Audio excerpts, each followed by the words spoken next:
अपना। तो मेरे भाइयों कुछ बातें छोड़ दीजिए मेरे ऊपर, मैं बताऊंगा कि कितने फायदे हुए इससे।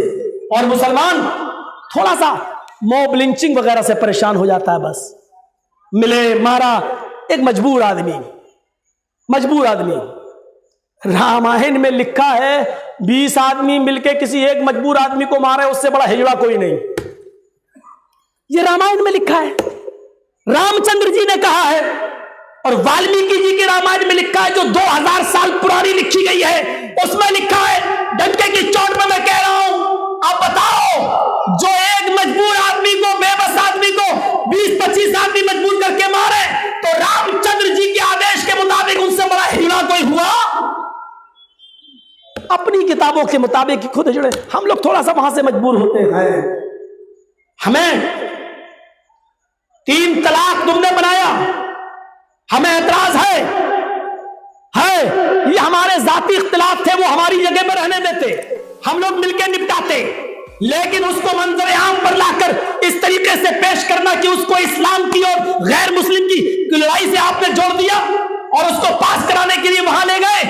लेकिन तुमने जो किया, चलो मैं उसको भी कुछ नहीं कह रहा हूं, लेकिन मैं ये कहना चाहता हूं कि 3 तलाक पर सुप्रीम कोर्ट ने नहीं कहा था कि कानून लाओ, तुम लाए। लेकिन मॉब लिंचिंग पर तो सुप्रीम कोर्ट कह चुकी है कि कानून लाओ। क्यों सांप सूंघा हुआ है? 56 इंच का सीना कहां चला गया? क्यों कानून नहीं लाया जाता? अगर 3 तलाक देने से मुस्लिम औरतों पर जुल्म हो रहा था, तो 20-20 और 25-25 लोग एक निहत्ते बेबस इंसान को मार डाले, यह जुल्म नहीं दिखाई दे रहा है तुम्हें? लेकिन जो खुद इस फैक्ट्री का मोजिद हो, जिसने खुद इस फैक्ट्री में आग के अंगारे आग लगाई हो, वो आदमी बेचारा दर्द को क्या समझेगा? जिसकी खुद कोई औलाद ना हो, किसी के बेटे का दर्द क्या समझेगा? यूपी में चीफ मिनिस्टर होता था राम प्रकाश गुप्ता, गुजरा। उसके जमाने में यह हुआ कि कोई मस्जिद नहीं बनाने देंगे। उत्तर प्रदेश में बहुत सी बातें बनी और उसमें एक कॉन्फ्रेंस हुई लखनऊ के असेंबली के पास। उसमें हिंदू, मुस्लिम, सिख, ईसाई सभी आए। मुसलमानों की तरफ से 10 मौलाना भी बुलाए गए। उन 10 मौलवियों में मेरा भी नाम शामिल था। वो तकरीर यूट्यूब पे पड़ी होगी। मेरे भाइयों, बहुत सी बातें कही गई, लेकिन उसमें भी मुझे सबसे बाद में टाइम मिला था। इसलिए सबसे बाद में टाइम मिलने का एक फायदा मुझे यह हुआ कि पहले मैंने सबकी सुनी, अब हमें जवाब देने में आसानी हो गई। उसमें चीफ मिनिस्टर थे राम प्रकाश गुप्ता।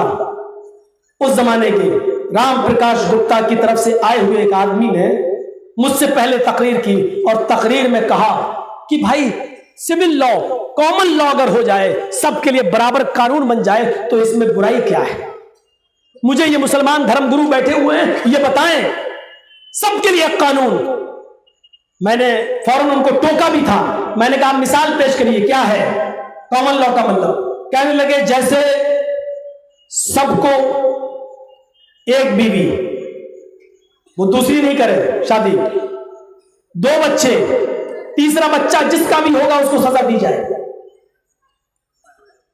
मैंने झट से खड़े होकर कहा कि मुझे मंजूर है। हालांकि दूसरे मौलवी कहने लगे क्या क्या? मैंने कहा चुप बैठो, संभाल लूंगा मैं। बनाए तो पहले, फिर माइक पकड़ा, एक तरफ वो एक तरफ मैं, अब डिबेट चली।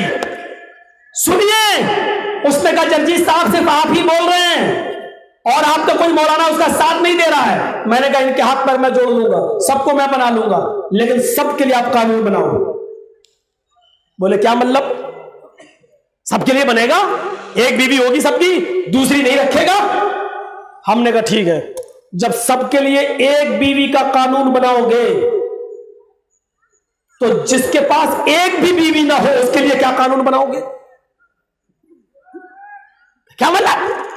मैंने कहा जब यह कानून बन जाएगा कि सबको एक बीवी रखने का अधिकार है, 2 नहीं रखेगा, 2 वाले को सजा, तो जब 2 वाले को आप सजा दे रहे हैं तो एक बीवी का कानून बनने के बाद जो एक भी ना करे वो कहे हम करते ही नहीं, हम नहीं करेंगे, हमने संन्यास ले लिया, तो उसके लिए भी कोई सजा है कि नहीं? तो क्या कहता चीफ मिनिस्टर का पीए?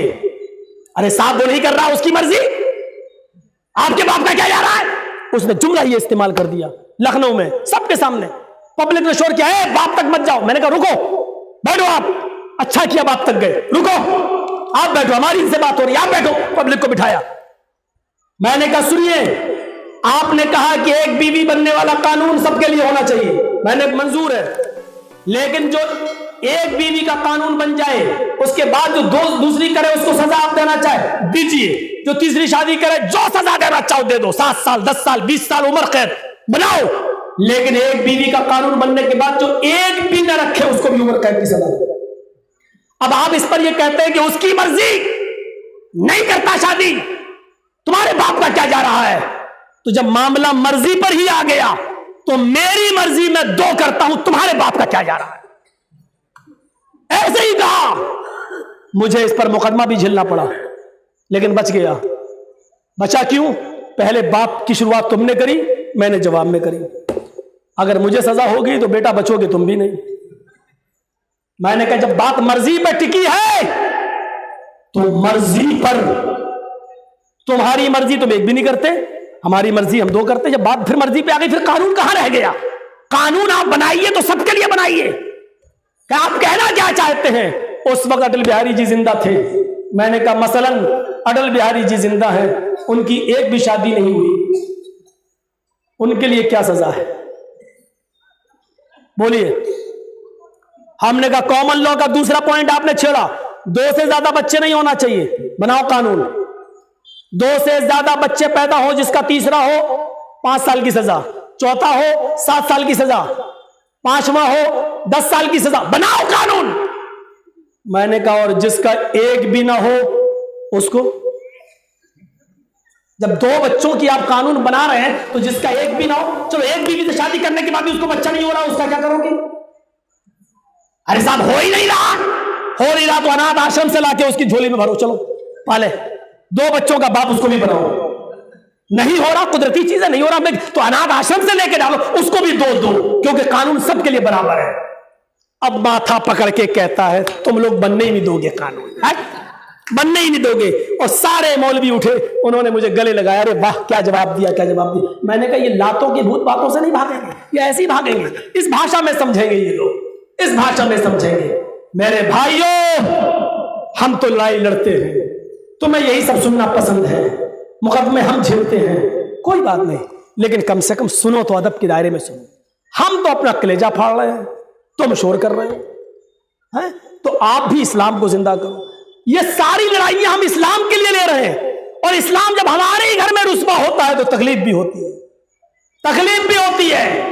हमारे यहां जब इस्लाम हमारे हाथों से रुस्वा होता है तो मेरे भाई हमें रुस्वाई भी होती है। अब आइए एक और मंत्र की तरफ चलते हैं। वो मंत्र मुझे बड़ा प्यारा है, उस मंत्र को मैंने बहुत सी बार पढ़ा, शायद आपने ना सुना हो तो फिर भी अपने ईमान को ताजा कीजिए। उस मंत्र की रोशनी में अच्छी बात जो भी मिल रही है ले लेना चाहिए। वाच्य भूपति प्रेमणा माया मद विशारदा तब देवो महाराज मम दसत्तुमा गीता मर्मोच्छिष्ट समंजिहाति तथा तत्पश्य भोग इति श्रुत्वा तथा दृष्टा परम विस्मय मागिता चतुर्विभ्रात्रमदेव कृष्यामि क्लक्ष्यम् भवन्तो बांधवा देवास्वासिनो दृश्यथा शरम श्रुधारी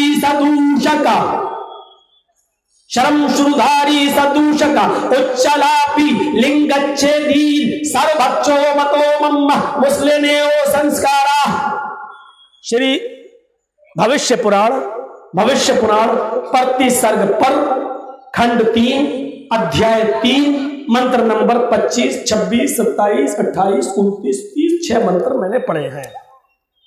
पूरे मंत्र का तर्जमा और खुलासा न करते हुए सिर्फ इतना कि हिंदू धर्म की किताब मोहम्मद रसूलुल्लाह के बारे में इससे ज्यादा स्पष्ट, इससे ज्यादा खुलकर, इससे ज्यादा वाज़ेह कोई भविष्यवाणी हो ही नहीं सकती।